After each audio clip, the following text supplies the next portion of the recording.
Hi, അപ്പോൾ എന്തൊക്കെയുണ്ട് വിശേഷം? സുഖമല്ലേ? അപ്പോൾ വീഡിയോ കാണുന്നവരും സബ്സ്ക്രൈബ് ഒക്കെ ചെയ്തിട്ട് പോകണം കേട്ടോ. അപ്പോൾ ഇന്നത്തെ നമ്മുടെ ഈ രണ്ട് അയലക്കുട്ടന്മാരുടെ നമ്മുടെ താരം എന്താണെന്നുള്ളത് ഞാൻ പറയാം. അപ്പോൾ ഈ ഇടയ്ക്ക് ഇങ്ങനത്തെ ജ്യൂസൊക്കെ ആയിട്ടപ്പോൾ കുടിക്കണത് പ്രോട്ടീൻ ജ്യൂസൊക്കെയാണ്, മറ്റേ ഓട്സും സംഭവങ്ങളൊക്കെ ഇട്ടിട്ട് അങ്ങനെ. അപ്പോൾ ഇത് കണ്ടപ്പോൾ തൊട്ട് രണ്ടുപേരും എൻ്റെ പുറകെ ഒന്നും മാറിയിട്ടില്ല കേട്ടോ. അപ്പോൾ ഇനിയുള്ള കാര്യങ്ങൾ നേരിട്ട് പറയാം. ഹായ്, അപ്പോൾ നമുക്കിന്നൊരു മീൻ പൊള്ളിച്ചത് നോക്കിയാലോ.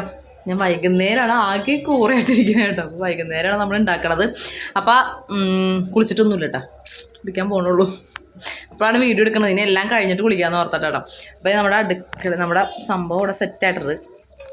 ഇപ്പം നല്ല അയില, അടിപൊളി അയില കിട്ടുന്ന സീസണാണെന്നാണ് എനിക്ക് തോന്നുന്നത്. ഇവിടെയൊക്കെ ഇഷ്ടംപോലെ അയില ഇപ്പോൾ കിട്ടാറുണ്ട്, വലിയ സൈസൊക്കെ കിട്ടാറുണ്ട്. അപ്പോൾ അതുകൊണ്ട് തന്നെ ഞങ്ങളൊരു 4 മേടിച്ചിട്ട് 2 കറിയും വെച്ചു. രാവിലെ 2 പൊള്ളിക്കാൻ വേണ്ടിയിട്ട് പെരട്ടി വെച്ചിട്ട് ഇപ്പോൾ അതേ വറുത്ത് മസാലയൊക്കെ തേച്ച് കുറച്ചുകൂടി എന്താ പറയുക, ഇത്തിരി കൂടി ടേസ്റ്റ് കൂടുതലാണെന്ന് എനിക്ക് തോന്നുന്നുണ്ട് കേട്ടോ. കാരണം കുറച്ച് മസാലകൾ മാത്രമേ ഉള്ളൂ.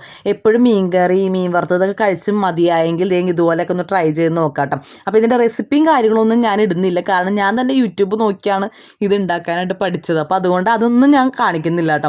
അപ്പോൾ അത് ഈ മസാല ഉണ്ടാക്കിയ പാത്രത്തിൽ തന്നെ കുറച്ച് വെളിച്ചെണ്ണ വെച്ചാൽ ചൂടാക്കാൻ വേണ്ടി എടുത്ത് വെച്ചു. കുറച്ച് കരിഞ്ഞു എന്നാണ് തോന്നുന്നത്, പക്ഷേ വലിയ കുഴപ്പമുണ്ടായിരുന്നില്ല കേട്ടോ. ഉള്ളിലോട്ടൊന്നും വലിയ ആയിട്ട് സീൻ ഉണ്ടായിരുന്നില്ല. പിന്നെ ഇത് റേസ്മോക്കും ഭയങ്കരമായിട്ട് ഇഷ്ടപ്പെട്ടു കേട്ടോ. അപ്പം റേസ്മോൾ അമ്മയെ സൂപ്പറാ എന്ന് പറയുന്നുണ്ട് അതിൻ്റെ ഇടയ്ക്ക്.